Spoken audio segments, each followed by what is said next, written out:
Hey guys, it's Doug. I'm back again with Project Overwatch LJR.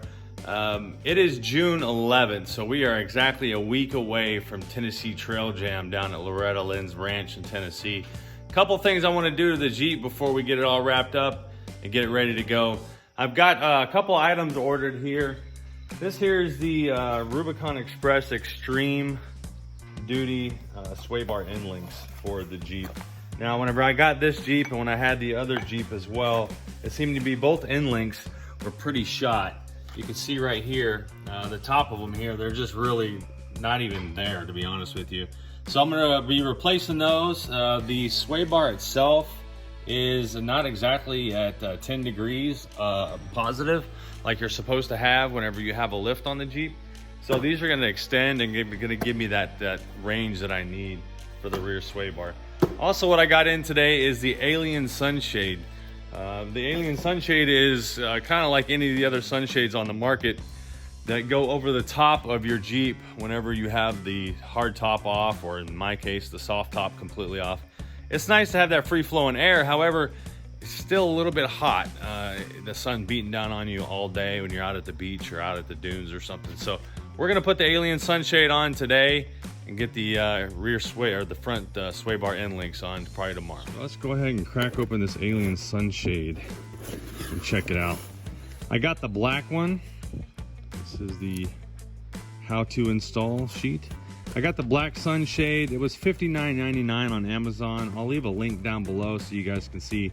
They have a bunch of different colors and the other ones are actually cheaper. Black's probably one of the more popular, so they charge a little bit more money for it.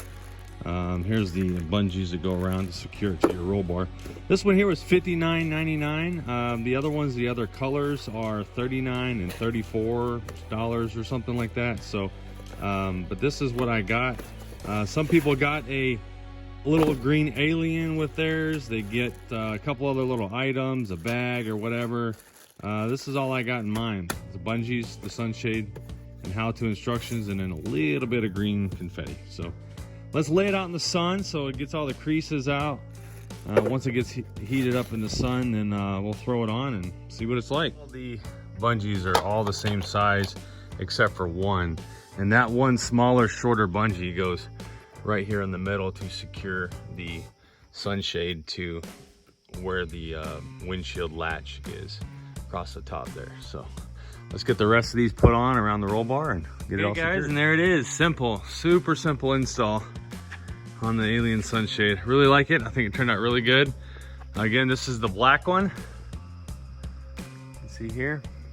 And this is how it attaches around the back of the seat belts back there. You know, I was a little concerned. This slant right here, I wish it kind of came up and around a little bit more. There's really no way to do that on the LJ. Unless you have the headache bar that some people have, and I've been thinking about getting. It goes right back here from here to here. Then you can maybe take it up and over, but it looks okay. It's not that noticeable. So that's the way it looks. I immediately gave some nice shade. The heat is nowhere near what it was under here, but that's how it looks. So again, these wrap around the front. Right here's one, here in the middle, and then you can see them along there, and then there's 3 in the back. So you got 3 in the front, 3 in the back, and then 1 in the middle in the front between the visors. So there it is, another quick, simple, useful install. All right guys, let's move on to the next feature we got with the front sway bar end links. Okay, it's install time of these front sway bar end links. These are all the parts and pieces. We've got a Torx bit here. Looks like it's a Torx 55, and that's to remove your stock sway bar end link, as well as the 15mm socket. You've got down here a metric Allen wrench that you're going to need, a 17mm socket for the end of these. And then you're gonna need a 3/4 inch socket to put the quick links on right here, and then another Allen wrench. So this is what they look like. As you can see here, what I've done is started this one. This goes on this end of it, on the threaded end, The open end is where your quick link is going to go, right through there. So you're going to put that through with the Allen head. It's a threaded end on this side. I left it a little bit out so you can see it. It's a threaded end there. Also check and make sure your Zork fittings are nice and firm, not super tight. You don't want to strip them out. I've seen that happen as well.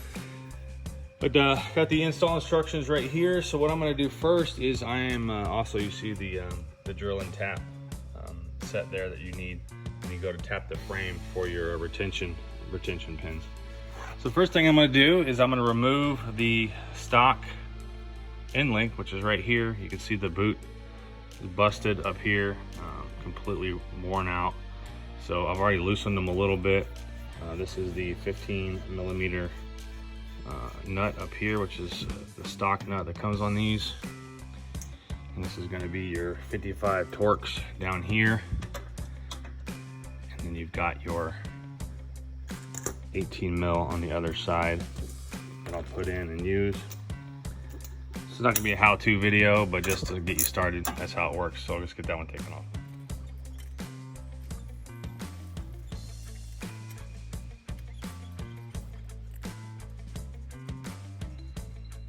I do want to mention is you want to make sure that your sway bar end link is the same distance from the frame on this side as it is on the other side.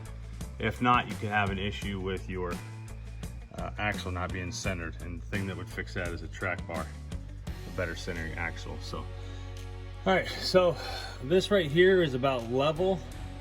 You want it to be about 10 degrees higher, so I'm gonna say right about there. I'm gonna do it about right into there somewhere, so it's 10 degrees positive on the angle. I don't have an angle measure, but I figure angle is 90, 45 is way up here. You don't want that, so I figure somewhere kind of in line with the frame a little bit, maybe right about there. So I'll adjust them to that. However, the manual does show a measurement for the TJs right here. There's the RE 1130 are the ones I'm installing, and the TJs are 9.375 from eyelet to eyelet. So my hand's 9 inches, so a little bit longer than what I have it already set at right there. So you figure, yeah, just about high or even with the frame there. So that'll be about perfect. So let's get it installed. I took the other side off. That's how I can move the sway bar so easily. So first thing I'm going to do is install the quick disconnect pins right here, and then we'll put the link together and install the U-bolt here, or the U-bracket for the top of the sway bar. Okay, now what you're going to want to do is use your 3/4 inch ratchet on this end, and then you're going to want to get a pick or a small screwdriver to stick through the hole over here on your pin so that you can actually tighten it and hold it in place.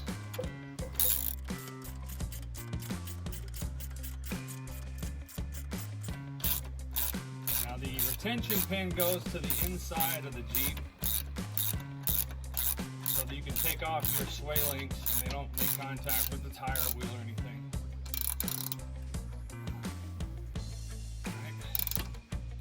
Nice and snug. Now I'll show you on the other side there is a retention or a retainer, kind of a rubber spacer grommet that goes there, so when you put your sway link on, it doesn't make contact with the metal piece here. So that piece is on. Let's go ahead and get the U-bracket mounted to the top of the sway bar. Okay, so now whenever you have the sway bar here, you're going to take your U-bracket, you're going to place it on top of the sway bar. Now, this bracket does have a threaded side on this end and a non-threaded on this end. So you're going to put the thread to the inside. You're going to take your bolt, put it up underneath this way. If you didn't do it up underneath and you did it from the top down, then all this piece of bolt here would make contact with your sway bar end link down at the bottom. So bolt from the bottom, use your nylock nut, put it on top. And then what we're going to do is we're going to use our 17 millimeter ratchet and our Allen wrench right in here. And we're going to tighten her down.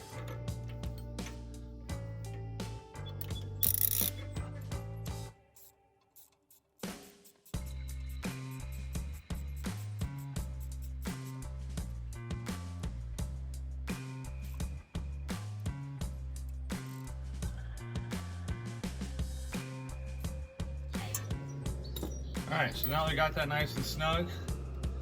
I'm gonna take the quick link, the end link, with the metal bushing, goes up top. Extend this out to your proper distance. Right now we're gonna put it in there just to see what the distance is that I have it at. Right there. All right, I'm taking to show you guys what that looks like. So this is what it looks like whenever it's all put on and installed. Not all the way, obviously, but you can see the sway bar is just perfect at about 10 degrees right there. So this slides on. I'll have to grease that up a little bit, but it slides onto the pin there. And this is how it looks. So we'll tighten down this bolt, push this on, make sure that the pin gets put in there. Make sure you tighten this retention nut down as well. You don't want to have it loose.